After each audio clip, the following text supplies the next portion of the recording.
2 करोड़ रोजगार की आप प्रतिवर्ष देने की बात कर रहे हैं। हमने दे चुके हैं मकान। 5 साल में कितने होते थे रोजगार की बात करो? 10 करोड़ रोजगार आपको देने थे, आप कितने दे पाए? कितने भी नहीं दे पाए, बल्कि आपने लोगों के रोजगार कम कर दिए। किस सुरक्षा की बात कर रहे हैं? नरेंद्र मोदी सिर्फ जुमलों के दम पे, और आज उसकी बौखलाहट, बल्कि चुनाव आयोग को शिकायत की है कांग्रेस ने कि जिस तरह की भाषा वो प्रयोग कर रहे हैं। देश के सबसे बड़े लोकतांत्रिक पद पर बैठ करके एक आदमी यदि हिंदू मुसलमान की बात करता है, और वो यहाँ तक और नीचे आकर के कहीं मंगलसूत्र की बात करता है, और मैं तो सन्यासी होने के नाते ज्यादा नहीं कहना चाहता, जिस व्यक्ति ने मंगलसूत्र की अहमियत को नहीं समझा, उस व्यक्ति ने कहा कि तुम्हारे मंगलसूत्र तक जो है वो छीन लिए जाएंगे। आपने भगवा पहना हुआ है, और भगवा वाले जाने जाते हैं भाजपा के नाम से। निश्चित तौर पे ये भगवा कोई बीजेपी का पेटेंट नहीं है।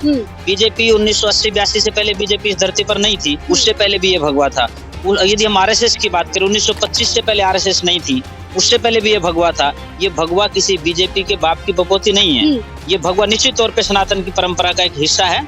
आज मोदी की लहर नहीं है, मोदी की हवा फुस है, और मोदी की बौखलाहट बता रही है। जो व्यक्ति 10 साल में जिसको अपने कार्यों के बलबूते के ऊपर जो है वोट मांगने चाहिए थे, वो लोगों की भावनाओं को जो है आहत करके मंगलसूत्र तक आकर के कोई व्यक्ति आ जाता है, और कोई व्यक्ति हिंदू मुसलमान करता है। लोकतांत्रिक देश है, संविधान की अपनी गरिमा है। इतने बड़े पद के ऊपर बैठ करके कोई व्यक्ति हिंदू मुसलमान करता है, मैं उससे निम्न प्रवृत्ति की सोच किसी व्यक्ति की नहीं मान सकता हूँ। यदि नरेंद्र मोदी की आज हवा होती।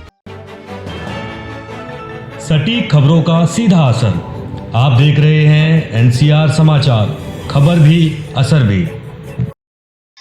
नमस्कार, मैं आपके साथ रितेशा मंगवाना, और आप तो देख रहे हैं एनसीआर समाचार। तो आप जैसे कि आप जानते हैं, लोकसभा चुनाव का पहला चरण हो चुका है, मतदान हो गए हैं। आज दूसरा चरण था, उसके भी मतदान हो चुके हैं। पर देखना यही होगा कि 4 जून को किसकी सरकार बनेगी। प्रधानमंत्री मोदी और भाजपा सरकार की तरफ से कहा जा रहा है कि इस बार 400 पार, तो वहीं विपक्ष कह रहा है कि इस बार हमें भाजपा मुक्त करना है, मोदी मुक्त करना है। तो क्या दोनों अपनी रणनीतियों में सफल हो पाएंगे, ये एक बड़ा सवाल है। तो इसी मुद्दे पे बातचीत करने के लोकसभा चुनाव को लेकर हमारे साथ स्वामी आदित्य वैश है, सीधे इनसे जुड़ेंगे, और कांग्रेसी कार्यकर्ता भी है। और पहले तो आपका बहुत बहुत स्वागत है एनसीआर समाचार में, पहली बार आए। बहुत बहुत धन्यवाद। और लोकसभा चुनाव को आप चुनावी माहौल को किस तरीके से देख रहे हैं? निश्चित तौर पे 2024 जो है वो बदलाव का साल है, और हर आम आदमी जो है वो बदलाव चाहता है। आपने एक बात कही अभी बोलते बोलते कि अब की बार 400 पार। नरेंद्र मोदी के नाम पर जो है बीजेपी और उसके सहायक जो दल हैं वो चुनाव लड़ रहे हैं, लेकिन अब मोदी के दम पर नहीं, मुद्दों के दम पर चुनाव होगा। ये आम आदमी ने समझ जो है अपने दिमाग में पैदा कर ली है, इसलिए वो मोदी के जुमलों से परेशान होकर के, और आज जिस प्रकार से मोदी हड़बड़ाहट में बोल रहे हैं, वो हर आदमी समझ रहा है, और वही जो आम आदमी की जो समझ बड़ी है, वही एक जो है बदलाव के बयार को पैदा करेगी। जुमलों की बात करें, किस तरीके के जुमले प्रधानमंत्री मोदी जी ने दे दिए? आपने अगर आप पिछले बार का मैनिफेस्टो उठा करके देखेंगे, उससे पिछली बार का मैनिफेस्टो उठा करके देखेंगे, तो मैं यदि आपसे पूछूं, आप तो पत्रकार हैं, पूरे देश में घूमते हैं, कहाँ पर 100 स्मार्ट सिटीज हैं, कहाँ पर है 2 करोड़ रोजगार? काम तो कर रहे हैं लगातार। हाँ, आपने तो 5 साल का एजेंडा दिया था ना। आपने कहा था कि 2022 तक कितने लोगों को मकान दे देंगे, कितने लोगों को दिया? 2 करोड़ रोजगार की आप प्रतिवर्ष देने की बात कर रहे हैं। हमने दे चुके हैं मकान। 5 साल में कितने होते थे रोजगार की बात करो? 10 करोड़ रोजगार आपको देने थे, आप कितने दे पाए? कितने भी नहीं दे पाए, बल्कि आपने लोगों के रोजगार कम कर दिए। आपने 15-15 लाख रुपए देने की बात की। उससे भी बड़ा यदि सिक्योरिटी के मैटर पे मैं बात करूं, लगभग 15,000 किलोमीटर का एरिया पूरे देश का अन्य देशों के साथ लगता है। इन्होंने कहा कि वहां पर हम लोग हाईटेक जो है ना सिक्योरिटी वहां करेंगे। आज की स्थिति ये है, अगर सरकार के आप आंकड़े उठा करके देखेंगे, 10,000 किलोमीटर से ज्यादा का एरिया आज भी बिना हाईटेक सिक्योरिटी के वहां पर रहता है। तो आप किस सुरक्षा की बात कर रहे हैं? नरेंद्र मोदी सिर्फ जुमलों के दम पे, और आज उसकी बौखलाहट, बल्कि चुनाव आयोग को शिकायत की है कांग्रेस ने कि जिस तरह की भाषा वो प्रयोग कर रहे हैं।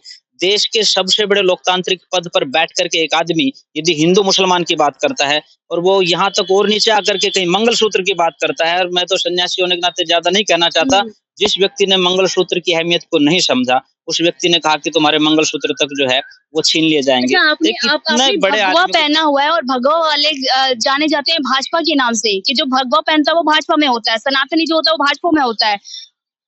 आपने जो प्रश्न बोला है, मैं उससे इत्तेफाक नहीं रखता हूँ। निश्चित तौर पे ये भगवा कोई बीजेपी का पेटेंट नहीं है।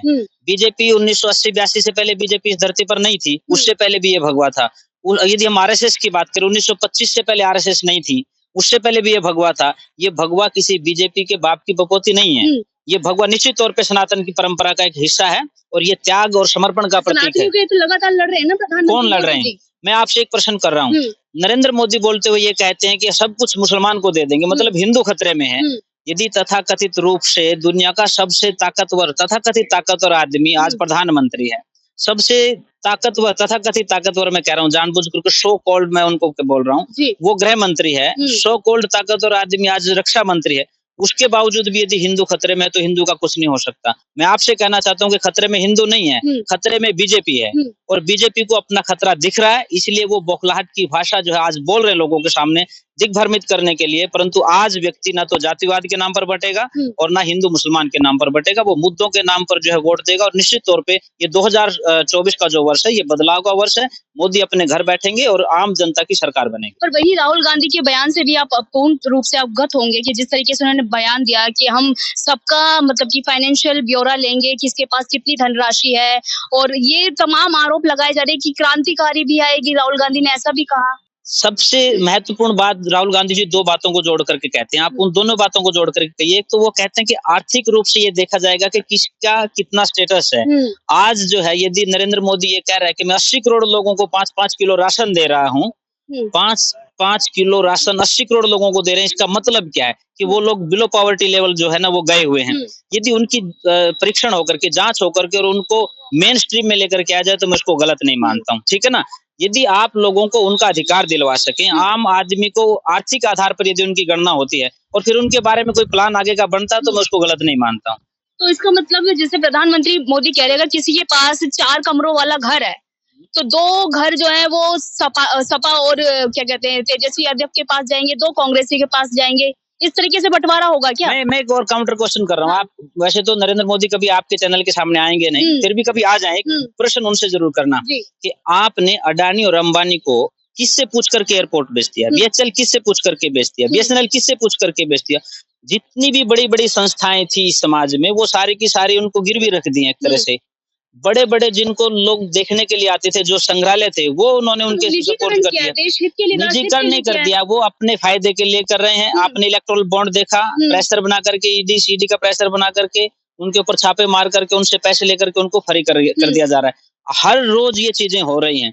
वायनाड में आज चुनाव है, पर मोदी जी की वजह से इलेक्टोरल बॉन्ड की जानकारी तो मिल पा रही है ना, किसने कितना बॉन्ड दिया है, किसने कितना खरीदा। मैं आपसे एक बात पूछ रहा हूँ, इन्होंने नरेंद्र मोदी की मैं बात कर रहा हूँ, एक बीफ कंपनी है जो गाय का मांस निर्यात करती है, उस कंपनी का खुद का टर्नओवर 100 करोड़ से नीचे है और वो 250 करोड़ रुपए दे रहे हैं। इसका मतलब आप समझते हैं ना, आज जो चीजें एकदम से महंगी हो रही हैं, जो दवाइयां अभी कोरोना काल में जो दवाइयां बिकी, एक दवाई जिसको बनाने वाली कंपनी ने कितने करोड़ रुपए दिए आपने भी देखा है, और उसने मन मर्जी से फिर पैसे लिए लोगों से।